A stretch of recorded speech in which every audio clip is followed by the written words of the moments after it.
Hello and welcome to the Not a Day for Soundbites podcast. As always, I'm your host, Will Barber-Taylor.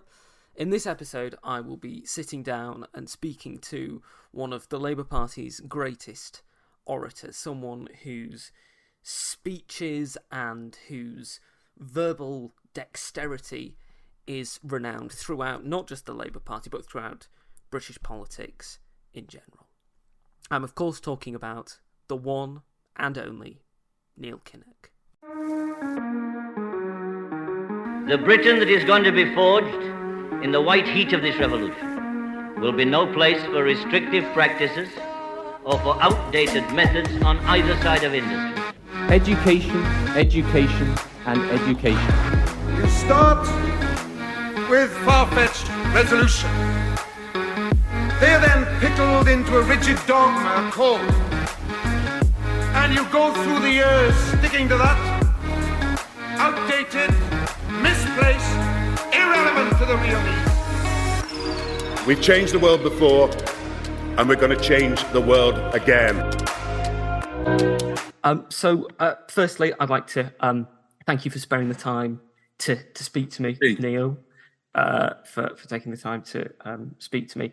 And the first question that I'd like to ask you related to speeches and Labour leaders is this. The first leaders of the Labour Party, Keir Hardie, Ramsay MacDonald, Philip Snowden, etc., they all understood the importance of speeches and making speeches, Yes. Particularly in front of large crowds.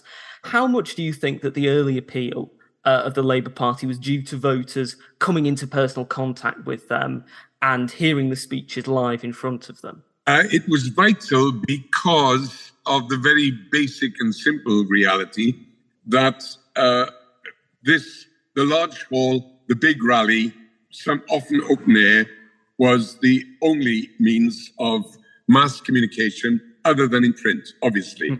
And it meant that not only Labour leaders and Liberal leaders and trade union leaders used that means, but Conservatives. I mean, one of the great classic speeches is Gladstone's speech in a Scottish by-election where he addressed 4,000 people for 3 hours. And so there are speeches, especially from the late 19th century, which could be advertised in print because of the growth of mass literacy, and then take place either in the big civic halls or sometimes in chapels, very rarely in chapels because the authorities in chapels were very reserved about letting them be used for political purposes. But gradually, of course, even chapels embraced the idea of workers' leaders and political leaders using their facilities. There are, in several places in the United Kingdom, there's actually one in Islington, a Union Chapel. It's called the Union Chapel, which seats about 1,500, 2,000, and was obviously originally a religious chapel, I think a Methodist chapel, which became used almost solely for secular purposes. So that developed. And then, of course, this is in pre-microphone days. So the ability to project became very useful. And it meant, of course, that political leaders developed and adopted the techniques used by preachers in the nonconformist tradition. So that was the background. You mentioned Keir Hardie and Ramsay MacDonald and Philip Snowden. You could also mention Tom Mann and some of the early trade union leaders. Snowden wasn't a great public speaker. Keir Hardie was very, very good. And MacDonald was transfixing. He was utterly brilliant. by all accounts. My grandfather, Will Howells, he was in the meeting that adopted Keir Hardie as the Labour candidate for the Merthyr boroughs in 1900. Hardie had temporarily been a London MP for the Independent Labour Party. He was adopted by the miners in the Aberdare Valley, the Cynnon Valley. My old man, my grandfather, was a young man in his 20s and in the miners' lodge, and he was one of the ones who voted to adopt Keir Hardie as their candidate, and he won, of course, or at least he came second in a 2-member constituency and became the first Labour MP. And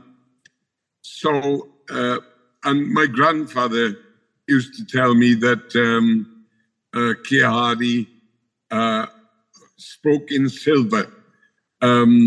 Even though he had a very broad Scots accent, he could make himself understood even to an audience whose first language was Welsh. And my grandfather, both my grandfathers later heard Ramsay MacDonald, I think probably in the course of the First World War. So, we've got that connection. Some were utterly brilliant. Others just shouted, ranters, and others were barely audible. So not a lot of things have changed then, because I think you could say that but some Labour speech makers now, that there are those 3 broad categories.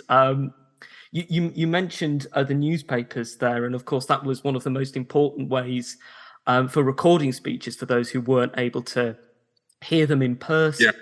How important do you think it was that the speeches were as readable in print as they were to hear them being spoken aloud? That was vital.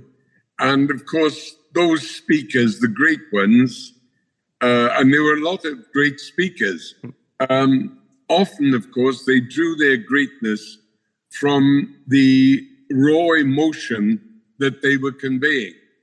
And generally, that was authentic because they shared the experience of their mass audiences. So this was the real thing, the genuine article. And they took great pride in their articulation and their vocabulary. What always struck me, for instance, about Nye Bevan, and I heard him first when I was 10, which would have been in the early 1950s, was he used words that I didn't understand, and I went away and checked them out, or asked my dad, who was with me, what he meant. He never patronized his audience. He was always willing to use sophisticated language.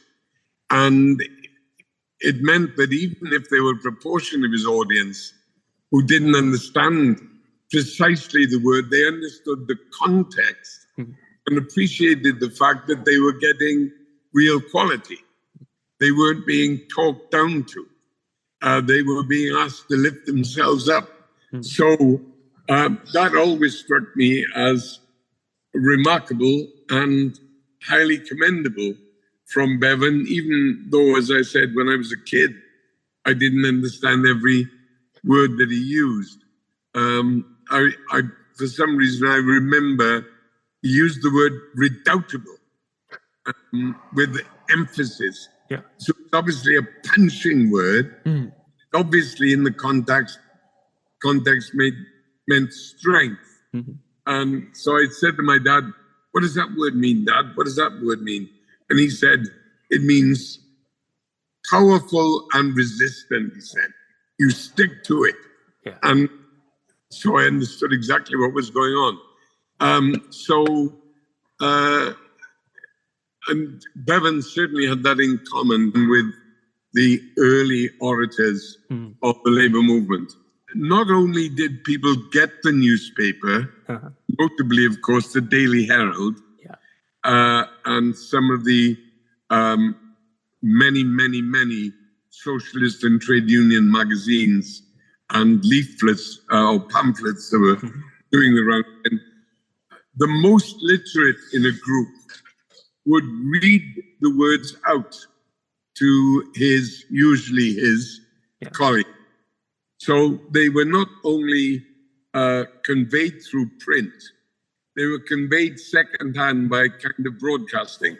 And something you mentioned there is the use of language, the vocabulary of these great early speakers. One thing that I found fascinating reading about them is the early just desire for knowledge and the love of language from a very early age. I was reading John Robert Klein's autobiography the other day, and he describes himself from an early age when he was able to finally get a secondhand dictionary as a worshipper of words, of someone who was addicted to going through his dictionary and reading all these different words and understanding them. Do you think that that's been somewhat forgotten about and undervalued, how important from an early age it was for these great speakers to be able to get a hold, even if it was like a secondhand dictionary of this kind of literature, and how much it influenced them?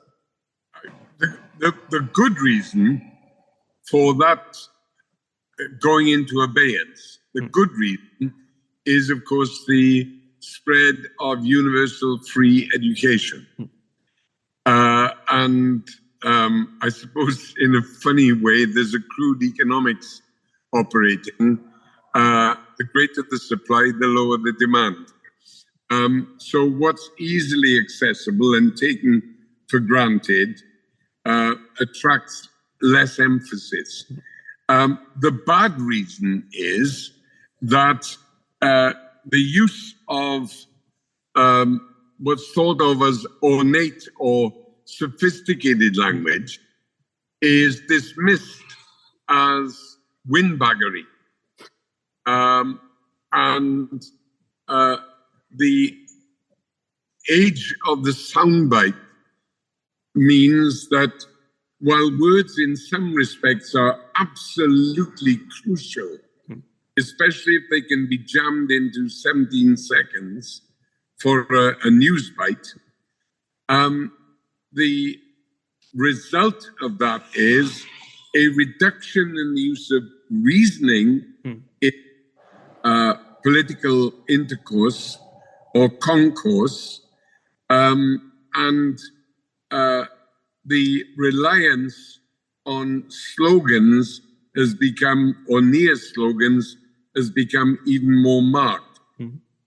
It means, therefore, that speakers today who are obviously better educated in the formal sense, and in many ways more articulate in a formal sense than those who came 100 years ago or even 60, 70 years ago, are reluctant to use their words to conjure pictures, to describe, to analyze, to develop an argument.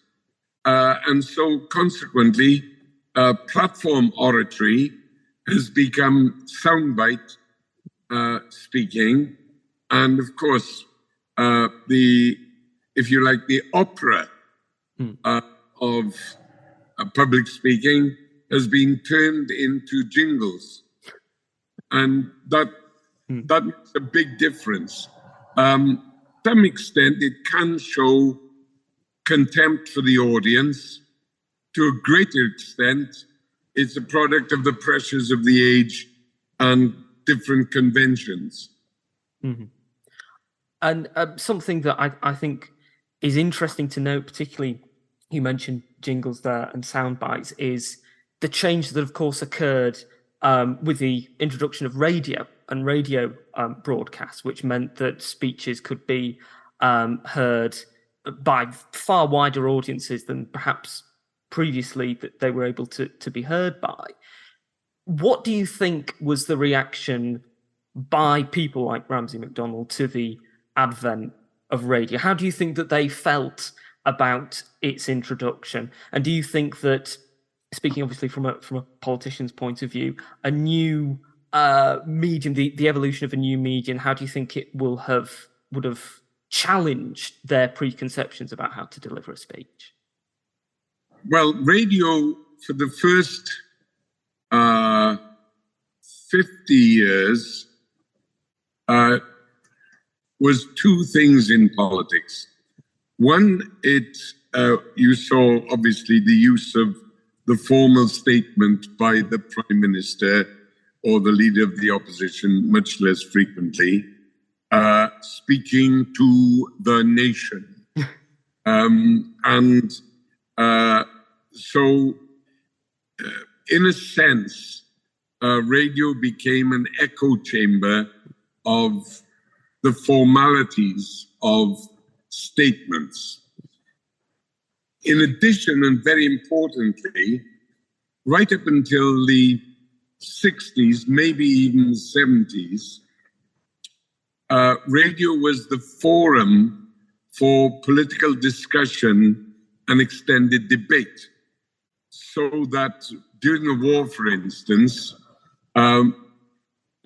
essays, 10-minute or 15-minute essays, would be read by literary figures and distinguished academics whose content was political, although not politically partisan. They wouldn't be speaking on behalf of the party. But eventually, after the war, that was discouraged because they were thought of as too political. But programs right through the 50s and into the 60s, like Brains Trust, featuring people like Malcolm Muggeridge or C.P. Snow or Michael Foot or Quentin Hogg, they were regular weekly occurrences. And in a sense, they were the radio transition from the big public speaking occasions. But it still meant that the value of words, the exchange of ideas, the development of argument was still cherished and lauded, honored even. That again became in transition. Any questions? And that format of radio program, which still more or less survives, but in a much less libertarian way. Too often, any questions, and worst of all, question time, has a panel that is mainly chosen by the parties, with a couple of business people or literary figures or comedians stuck on the end, which of course is complete bullshit because they're never going to run for office. And it means that party politics in its worst form, partisan politics, doxologies that are agreed to by party headquarters or the leader's office, they've become the stock in trade. And it is bloody boring, unoriginal, and it adds very little to the sum of human knowledge. So it can cause or encourage slogans and extremities. It's bloody ridiculous, actually. But, I mean, it's a long way in 100 years from the unrestrained public speech that held an audience rapt, or the audience told you to get off the bloody stage, and was a mixture of inspiration and entertainment. Yeah. And 100 years later, we're back with entertainment, where the panel show featuring mainly politicians sounds like a bloody game show. And do you think that part of this is a fear of wanting to perhaps, not seem like a game show, to perhaps feel that they're pushing their audience too much, that they would rather focus on something that seems more entertainment than actually challenging the viewer. Yep.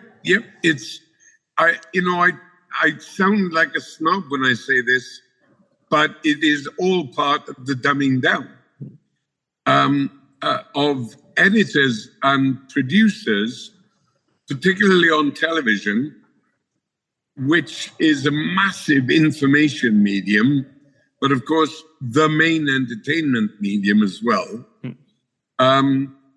underestimating the discernment and knowledge of their audiences, mainly coming from middle-class backgrounds or having attained middle-class status, and with it, a kind of intellectual snobbery, which is gentle and generous and doesn't intend to exploit, but nevertheless ends up valuing so-called simplicity over the development of ideas and arguments. And you will hear them, as I've heard them, saying, can you be brief? Can you keep it simple? And you have to say to them, wait a minute. The prospect of nuclear war is not simple. Sorry, I will try to put it down, but it does require some explanation of what, for instance, the half-life of a nuclear explosion is. Sorry about that. And I've had those arguments, but I then, of course, was dubbed by the Socialist Workers' Party as the Welsh windbag, and that was picked up by the Sun, and it stuck. Of the alliteration, I suppose. Yeah. But, there was something to it, because when I was leader of the Labour Party, it was some years before I could actually tell the truth about my opinions, because there was this faction or that union or the other bit or piece that I couldn't bloody afford to offend, because I was going to need them down the track. But so I guess that part of that windbag reputation was justified. But it was stuck to me in the first place by the Socialist Workers, where after I'd done a debate in Sussex University with Paul Foote, who was a very decent guy and I loved him very much, and we had a shared deep affection for his uncle Michael. He spoke, and I got up afterwards and said, I'm deeply grateful to Sussex University Socialist Society for inviting me, because they've really offered me a gift of enlightenment. I now understand what SWP stands for. It stands for Socialite Wankers Party. And I was never forgiven for that. Earlier, you mentioned your admiration for Nye Bevan. Yeah. Why do you think he, in particular, people still talk about his great gifts for speech making now. Why do you think he, in particular, stands out in the memory of so many people as one of the greatest speech makers, not just in the history of the Labour Party, but in the history of modern British politics? It was a combination of factors. First of all, Nye was authentic. He had been a collier until he was in his 20s. He went to the National Labour College, which was funded by the unions in London. That was the nearest he came to a formal education.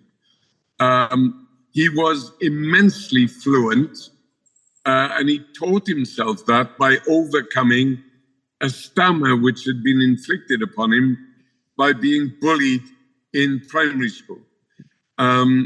He had a dreadful stammer, and he overcame most of that, although right up until the end, there were some letters and words that he had difficulty getting his tongue around, and so he used to have to find alternatives.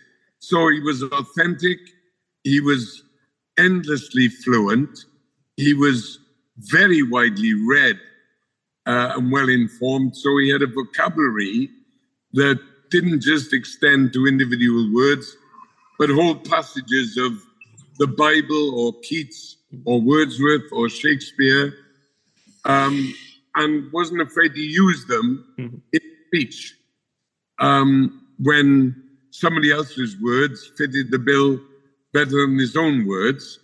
He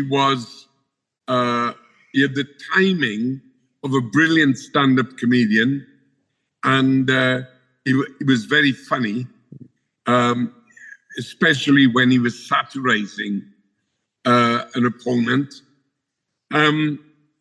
He also had courage, as he demonstrated graphically during the war, when there were many occasions when he was the lone voice, prepared to be critical in erudite detail of Churchill and his plans or his failings, when everybody else was treating, or nearly everybody else, was treating Churchill with reverence. Bevan said himself that he was born to prick the balloon of pomposity and self-importance. And he stood by that. It wasn't an affectation. That's how he lived. And of course, it attracted some really vicious enemies. And then what gave him authority, really, as a great communicator, political communicator, and lifter of spirits and imagination and ambition, was his practical achievements in the creation of the National Health Service and the development simultaneously of a massive post-war public housing program. So he could have attracted huge amounts of attention and admiration simply by his natural oratory and wit. But what gave him fearful substance was his practicality, his achievement. I've summed it up by saying he not only mastered the poetry of politics, he mastered the plumbing of politics too. And that's why he wasn't just a great speaker, he was a fine thinker and a marvelous example of what democratic politicians should be like. Absolutely, I totally agree.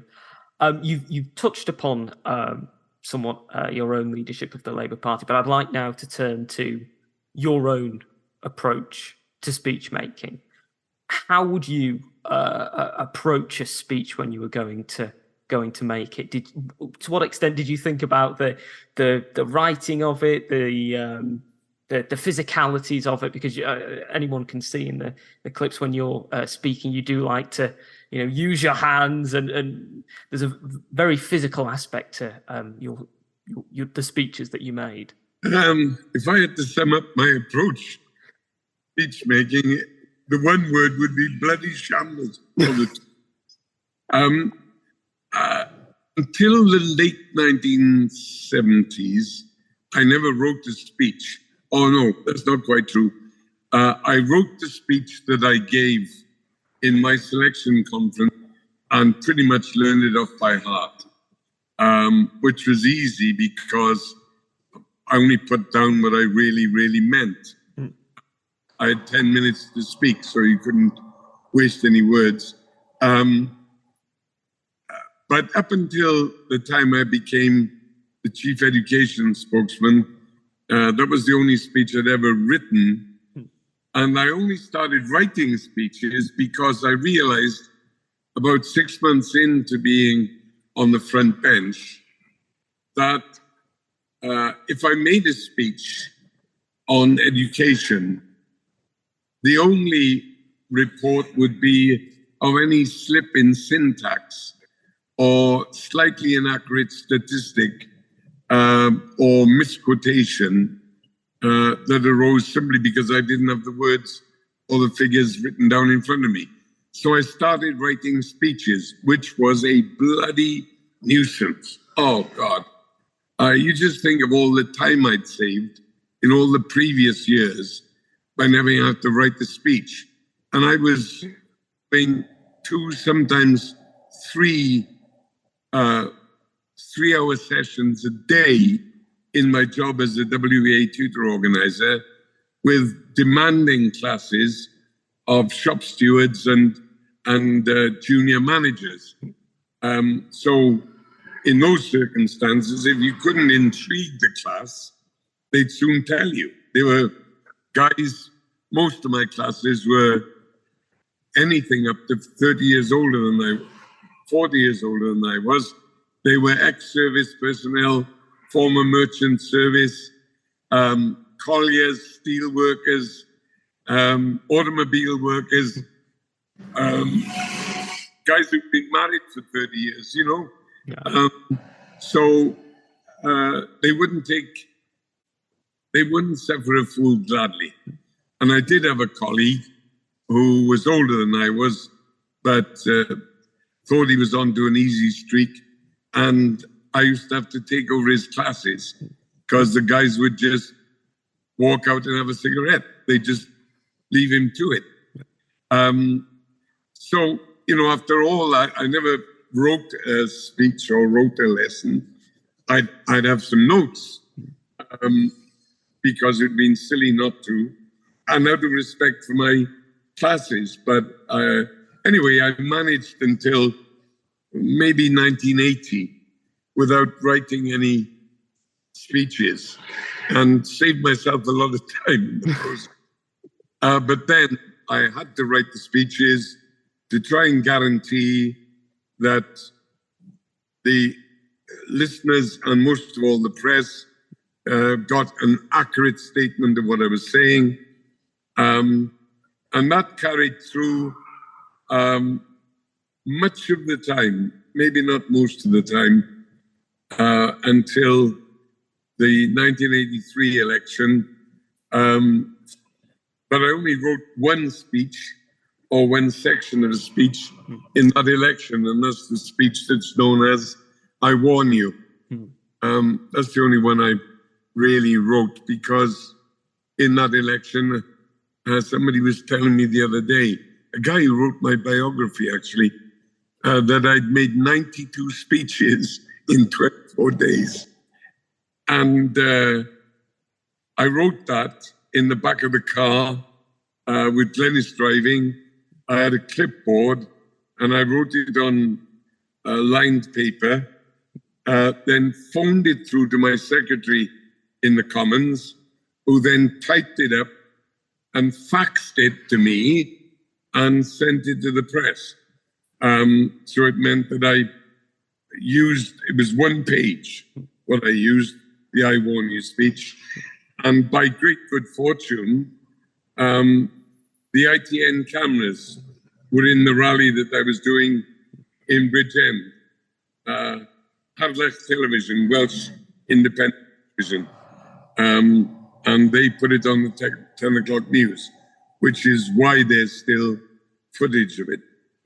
If Margaret Thatcher wins on Thursday, I warn you that you will be quiet. When the curfew of fear and the gibbet of unemployment makes you obedient, I warn you that you will have defense of a sort, with a risk and at a price that passes all understanding. If Margaret Thatcher wins on Thursday, I warn you not to be ordinary. I warn you not to be young. I warn you not to fall ill. And I warn you not to grow old. When I got to be leader of the party, obviously I had to take the business very seriously. And I used to have to write speeches the conference speeches I wrote, every single bloody one of them, I stayed up all night and wrote it, pacing around the hotel room with people from my office, writing down bits and pieces of what I was saying, then typing them up. Thank God for the word processing computer. Thank God for it. More for them than for me. When I stood up to speak, I barely had to look at the text because I'd written it a couple of hours before. And there were quite a lot of people who didn't know that I wasn't using one of those idiot boards. I can't. Anyway, but I've never used one of those in my life. I can't. I've tried once or twice, but I just get too bloody nervous about them getting stuck, so I've never used them. And the only thing is, the most remembered parts of my speeches are bits that I hadn't written down. When I left the text, because I didn't think I was grabbing the audience enough, and did it off the cuff. And they are the bits that people My son is much, much better at it. He's been communicating all of his working life, really, to groups in the British Council, and then to management seminars, and then quite big conferences and so on. And he writes very fluently and in a very orderly fashion. He assembles an argument. He puts emphasis on what he wants to say. And it does mean that he sticks to the script. When he leaves the script, of course, he moves from being a speaker into pretty effective orator, but he's much too orderly and well organized and formal to do that very often. I'm always delighted when he puts his speech down and gets stuck in. It means he's really coming from the gut and as well as from the brain. Yeah. And bloody good, but he'll never do what I did because he'll never be that disorganized. On the physical thing, yes, it's just natural. It's how I speak anyway. It's just sort of like an extension of you. Yeah, sure. Yeah. I've never done any sort of. I understand still in public schools, they actually teach rhetoric. Yeah, I can't imagine anything more boring. When you gave your 1983 acceptance speech when you became leader of the Labour Party, how were you feeling in that moment when you had just won and you were having to give that speech, given what the party had just been through? Here in this crowded, dangerous, beautiful world, there is only hope if there is hope together for all peoples. Our function, our mission, our objective as socialists is to see that we gain the power to achieve that. And there is no other way to achieve it but by socialism, by the deliberate organization of all of the resources of humankind, by all of the talents of humankind. There's another speech I didn't write. I literally a small bit of paper with 4 points on it. And I took with me the second volume of Michael Foot's biography of Bevan, because I wanted to make sure that I had the quotation right. Never underestimate the desire for unity. It is the instinct of decent people who want to do something. And of course, that really summed up to a party that was in smithereens, really. It was so bloody disorganized, disunited, faction-ridden, bankrupt of ideas and finance, was in such a bloody mess that I had to try and raise their spirits, but also get across the message that without unity, we were terminated. And it got loud and prolonged applause, standing ovation. I think about 10% of the audience really understood what I was telling them. It took them bloody years to learn the truth of what I was saying. And they certainly seem to at least get a better idea of that during the 85 conference speech, the one in which you went after the militant faction in Liverpool.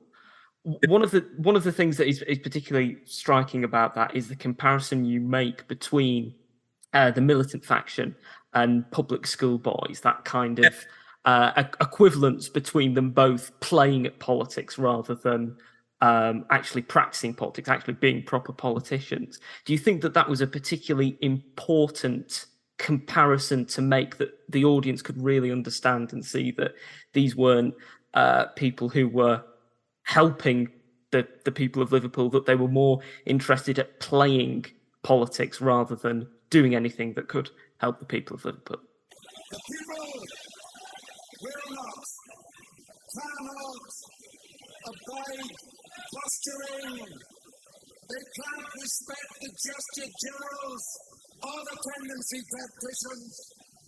Comrades, it seems to me lately that some of our number become like sort of latter-day public school boys. It seems it matters not whether you won or lost, but how you played the game. We can take inspirations from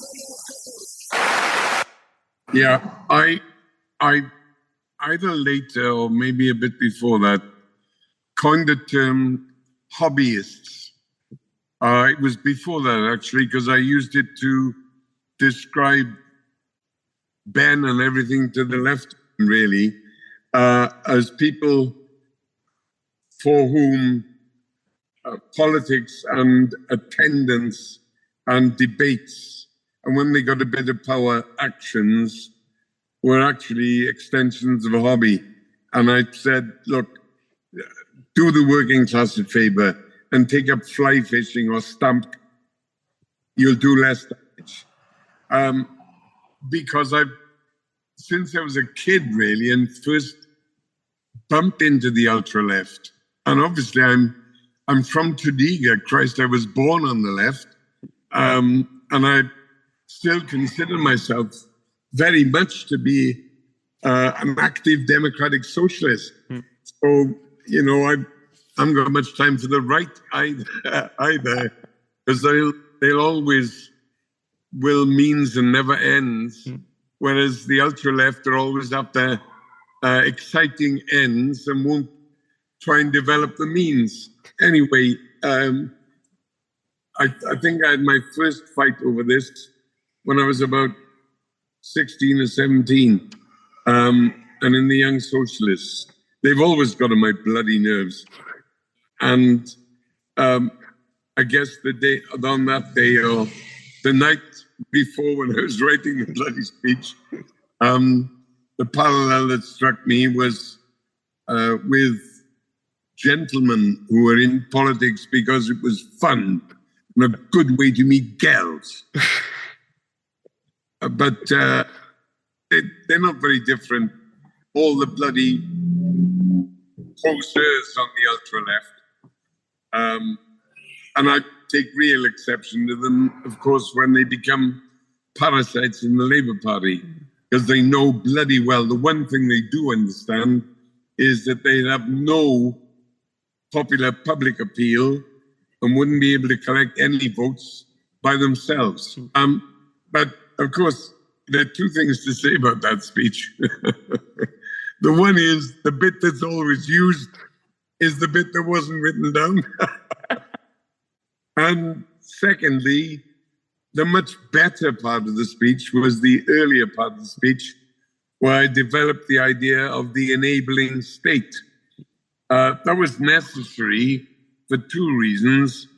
I've always resented the way in which Thatcher's Tories, particularly Tories generally, but Thatcher's period in particular, had bloody pillaged the idea of freedom, which is absolutely critical and central to democratic socialism, and managed to equate it with deregulation, so-called free markets, and low tax and all the other bloody baggage that went with Thatcher, which of course is the absolute bloody opposite of freedom and enablement. For individuals to be free, collective action is essential, collective action and contribution. So the individual well-being and real liberty, not just liberty to do things, but liberty from things, free from things, depends upon the enablement and protection and maintenance of the collective, of the mass. Anyway, I always resented that pilfering of freedom. And of course, the labor movement had lost its self-confidence about liberty. And so I tried to spell out that we didn't believe in the controlling state, we were opposed to it, and that what we were in favor of was the enabling state. And that's much the best part of the speech.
But everybody, except for real bloody anoraks, God, even knows about that part of the speech. You mentioned before about sound bites and how politics now often, particularly speeches, are effectively drilled down into 17-second or 30-second clips. Yeah. What impact do you think social media has with people engaging with oratory? Do you think that the problem is that people aren't fully aware of how a good full-length speech should be because they only see clips from it? Or do you think that those clips could potentially interest some people and want them to get them to view the speech in full? Yeah, I'm not sure that the social media snatches, or indeed the 15 seconds on the 10 o'clock news, inspire people to want to get the whole speech or really comprehend the whole argument. Not sure that happens, but the good thing about the snatches, the tweets as it were, is that for somebody who really wants to get across an idea, there's a terrific discipline on size and scope. Now, it means that 1 in 10,000 has got in it something that really is thought-provoking, instructive, intriguing, amusing, and the rest is bloody dross, which is I find my discuss packed with the misspelling and misuse of quite simple words, like there and there. And, I mean, it bloody irritates me. But, and the number of people who get absolutely the back end of a bloody argument, may be through conviction reinforcement, bias confirmation, or because they're bloody stupid, or because it's the fashionable thing to do, or whatever. I mean, I don't read much social media, but when I do dip into it, if there is a little gem, then God, I'm so pleased with it. I mean, the people who really mastered it are led by donkeys. But that's because they do sit around the table and work out what they really, really, really want to say and what quotation or film reinforces it. And then they put out a minute and it's worth an hour or 2 hours or 10 hours or a lot of other stuff. So that's the good news, that it enforces refinement and impact of the good guys. Of course, it can also do the same for the bad guys. Yeah. Do you think that we're ever going to see, I mean, we discussed earlier the changes that have been made to panel shows, to political panel shows. Do you think we're ever going to see a point where there will be a pushback in that people will want more informative, longer form debate, and that broadcasters will eventually say, yes, this is something that clearly a lot of people want. We should provide that in some form? Not so much as a cultural gear shift. If it comes, it's more likely to come through the theatre than in any other way. So that people can get arguments, ideas, inspirations, information, instruction through performance. I think that's why stand-up comedy is so immensely popular. People want to laugh, but the comedians that provoke them to think as well are the ones that really get a strong following, almost believers, almost disciples. And humor, of course, as Bevan and MacDonald and everybody else showed us, is the most charged and effective form of communication. Maybe because it's amongst the most difficult to convey. But if you can make a joke of a powerful argument, it'll stick. Yeah. And you will win. So if there's a shift towards comprehension, enlightenment, I think that's the way it would come, rather than from any form of, if you like, lecturing. Obviously, sheer talent makes a difference. The lecturer who can speak for 35 minutes, make every word count, will enchant his or her students. But since 40 minutes, you are stretching the concentration of most human beings, it should stay under that. Unless, of course, in the course of an hour, you're actually making, if you like, 3 speeches on related subjects with a theme, but it's not repetitive or exhausting or over-detailed. It's 3 areas of the same theme that have got their own fascination. You can get away with that, but otherwise, 20 minutes if possible, never more than 40 minutes.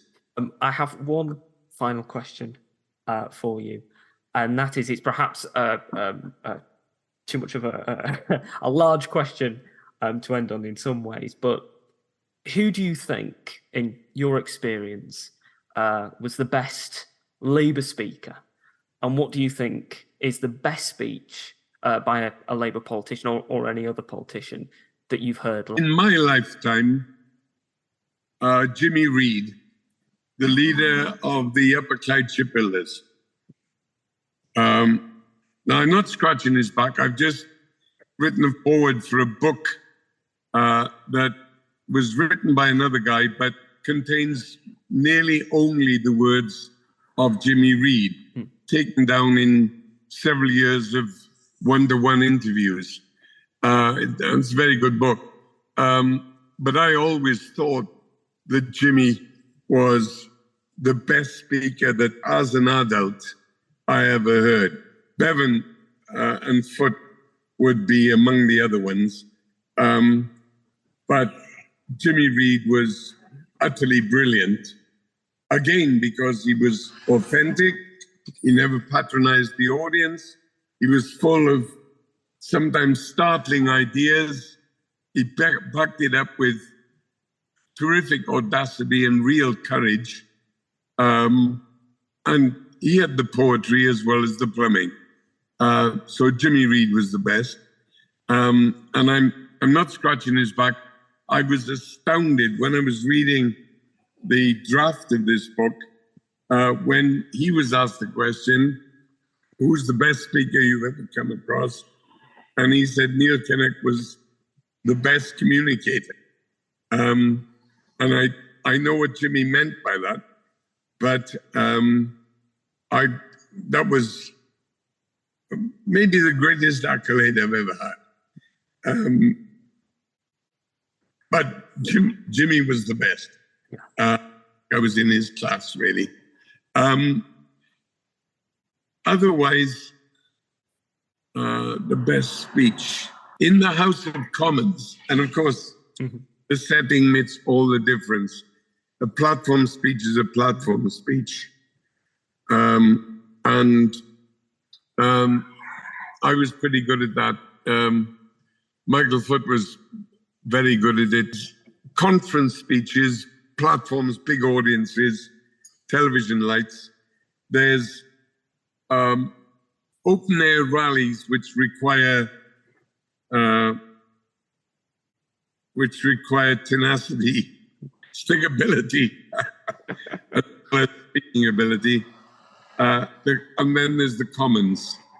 And that can come in 2 sizes, either the very convincing conversational speech or the battle cry speech that's required in times of crisis. Michael Foote would take the parliamentary prize for 2 speeches. The one he made on the morning after the invasion of the Falklands, where he almost in a gentle conversational speech ripped the Tories to pieces and spat them out. I mean, it was devastating, without a note. And another speech that he made on the 28th of March 1979, the night we got beaten in the confidence vote and the Labour government ended, Michael stood up at 9:30 with the House that was very tense and also half pissed. And he made one of the funniest speeches anybody's ever made. And We only lost by one vote. That was brilliant. In conferences, well, I'm trying to think, and this isn't vanity really.